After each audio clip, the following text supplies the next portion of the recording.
จะมาเบิ่ง2กระทรวงที่มีความหมายความสำคัญหลายในการพัฒนาสร้างสาพัฒนาประเทศชาติโดยเฉพาะแม่นทางกระทรวงยทคหรือว่าโยธาธิการและขนส่งและนอกจากนั้นนี่กระทรวงการต่างประเทศก็ถือว่าเป็นอีกหนึ่งกระทรวงที่พัวพันเกี่ยวกับเวียกงานต่างประเทศและก็เวียกอื่นๆเกี่ยวกับภาระบทบาทของทางกระทรวงต่างประเทศเห็นได้ว่า การพัวพันระหว่างประเทศนี่นับมือนับเพิ่มสูงขึ้นสุขอยู่ไปทางด้านสันติภาพและมีการร่วมมือกันบ่ว่าจะเป็นทางด้านเศรษฐกิจต่างๆก็ถือว่าลาวเฮาเป็นที่ยอมรับในเวทีสากลระดับโลกจะไปกันต่อที่ทางยทคกันก่อนเจ้าท่านผู้ชมฐานเหล็กไหลศิวิไลเน้นกรมการบินพลเรือนให้ปฏิรูปสู่คุณภาพใหม่โดยในวันที่23ธันวาคมที่ผ่านมานี้ ที่กรมการบินพลเรือนกระทรวงโยธาธิการและขนส่งยทคฐานเหล็กไหลศิวิไลรัฐมนตรีกระทรวงยทคแม่นว่าได้เคลื่อนไหวสุกยู่เวียกงานอยู่กบพหภายหลังได้รับการฟังรายงานจากฐานเวียงไส้สิงห์คำหัวหน้ากรมกบพหฐานเหล็กไหลศิวิไลก็ได้ให้เกียรติโอ้ร่มเน้นหนักเพื่อปฏิรูป หันเปลี่ยนไปสู่คุณภาพใหม่คือ 1. ให้เอาใจใส่แก้ไขผลของการกวดกาแก้ไขของข้างของการตรวจสอบความปลอดภัยการบินโดยเฉพาะแม่นให้เพิ่มคณะกรรมการแบ่งงานกันให้ละเอียดกำหนดกลุ่มเวียกที่แก้ไขให้ละเอียดชัดเจนพร้อมเดียวกันก็ให้จัดสรรบุคลากรใส่เพื่อให้สามารถแก้ไขได้อย่างขาดตัว 2. การร่วมมือปฏิรูปวิสาหกิจโดยเน้นใส่ให้เอาใจใส่ปรับปรุงปฏิรูปให้หันไปสู่คุณภาพเพื่อประสิทธิภาพการลงทุนของรัฐปรับปรุงแผนการนำพาธุรกิจให้มีความก้าวหน้า 3. เอาใจใส่ติดตามสุขอยู่สร้างท่าแห้งในการร่วมมือกับสากล 4. สำหรับเวียกงานภายในโดยเฉพาะแม้นการแก้ไขความแออัดของอาคารสนามบินความแออัดอาคารจอดรถโดยให้กำหนดวางแผนในการจัดตั้งปฏิบัติแผนขยายพื้นที่ให้บริการศึกษาความเป็นไปได้ในการขยายสนามบิน 5. เพิ่มความเอาใจใส่ยกสูงคุณภาพของการบริหารการคุ้มครองการเงินการคุ้มครองหนี้สินการคุ้มครองบุคลากรและอื่นๆ 6. เอาใจใส่เข้มงวดมาตรการสกัดกั้นปรากฏการณ์ย่อท้อที่เกิดขึ้นภายในสนามบินเป็นต้นแมนการเข้มงวดกวดกาสิ่งผิดกฎหมายยาเสพติดและอื่นๆ 7. ขอดประสานงานภายในกับภาคส่วนที่เกี่ยวข้องเอาใจใส่เวียกงานซองแสงการได้งานการช่วยเหลือซึ่งกันและกันกลไกต่างๆต้องให้จอดกัน 8. คนควบพัฒนาศูนย์ฝึกการบินยกระดับให้กลายเป็นสถาบันการบินพลเรือนแน่ใส่สร้างบุคลากรการบินภายในพร้อมทั้งหยาดแยงเอาการช่วยเหลือจากประเทศเพื่อนมิตรสากลต้องถือเอาเวียกงานการเมืองนำพาแนวคิดการเสื่อมซึมบรรดาเอกสารสำคัญมติคำสั่งต่างๆให้สมาชิกพรรคพนักงานและภายในติดพันกับการดำเนินชีวิตการเมืองตรวจความพร้อมความรับผิดชอบอันดีแม่นให้พันขยายอันอ่อนแม่นให้ปรับปรุงแก้ไขให้สามารถรับประกันความสงบเพิ่มทวีเวียกงานกวดกากวดสอบเป็นปกติสำคัญสืบต่อเร่งสร้างหน่วยพักให้ปลอดภัยเข้มแข็งนักแน่นและสร้างพนักงานสืบทอดเปลี่ยนแทนอย่างต่อเนื่องกระทรวงการต่างประเทศสรุปเวียกปี2025กระทรวงการต่างประเทศจัดกองประชุมสรุปเวียกงานประจำปี2025และผ่านทิศทางแผนการสำหรับปี2026พร้อมจัดพิธีประรับเหรียญกระนึก50 ปีวันสถาปนาสปปลาวในวันที่24ธันวาคม2025ที่ศูนย์การร่วมมือสากลและการฝึกอบรม ICTC ภายใต้การประธานของฐานท่องสวรรค์พรหมวิหารกรรมการศูนย์กลางภาคเลขาคณะบริหารงานภาคกระทรวงรัฐมนตรีกระทรวงการต่างประเทศโดยในกองประชุมทานบวรทัดดวงจักรหัวหน้าห้องการกระทรวง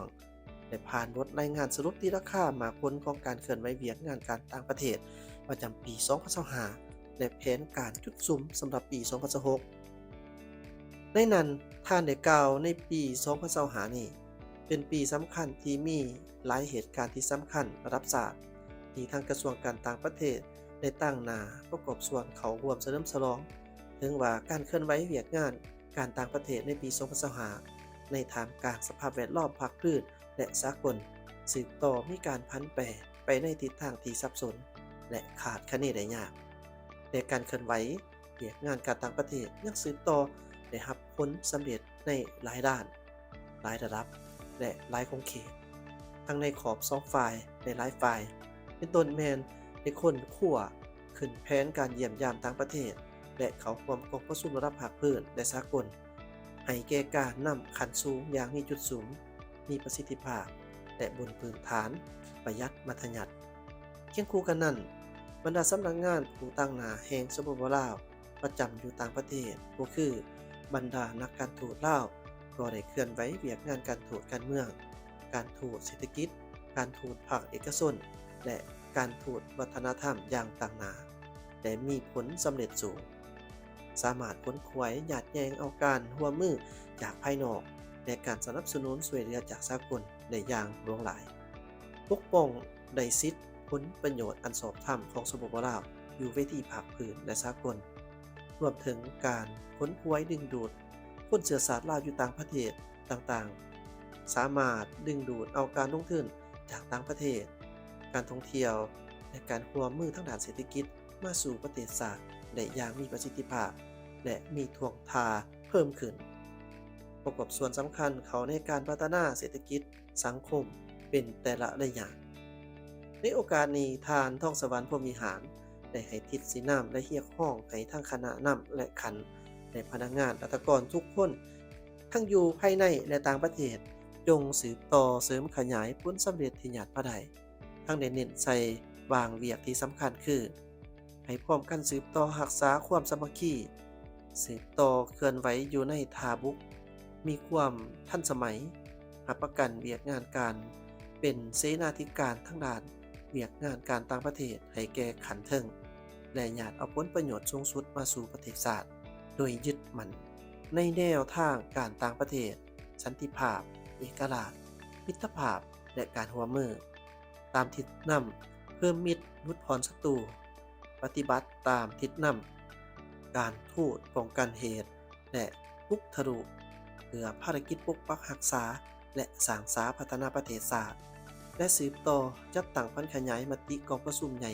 ผู้แทนองค์คณะพรรคกระทรวงการต่างประเทศครั้งที่5ตามคำขวัญบุกทะลุการทูตเศรษฐกิจหันทิศเป็นทันสมัยและวองไว้ทั้งด้านเสนาธิการให้ปรากฏผลเป็นหูปธรรมสืบต่อจัดตั้งปฏิบัติเวียกงานการทูตการเมืองและวัฒนธรรมสังคม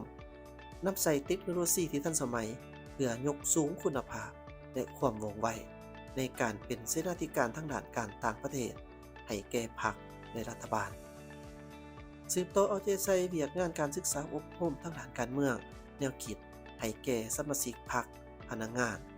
รวมถึงเอาใจใส่ขึ้นแผนก่อสร้างและยกระดับความรู้ความสามารถ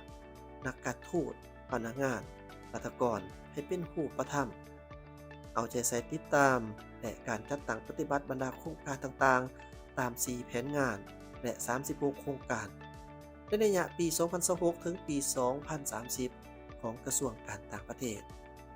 สืบต่อปรับปรุงและสร้างนิติกรรมแขนงการต่างประเทศให้แทดเหมาะกับสภาพการปัจจุบัน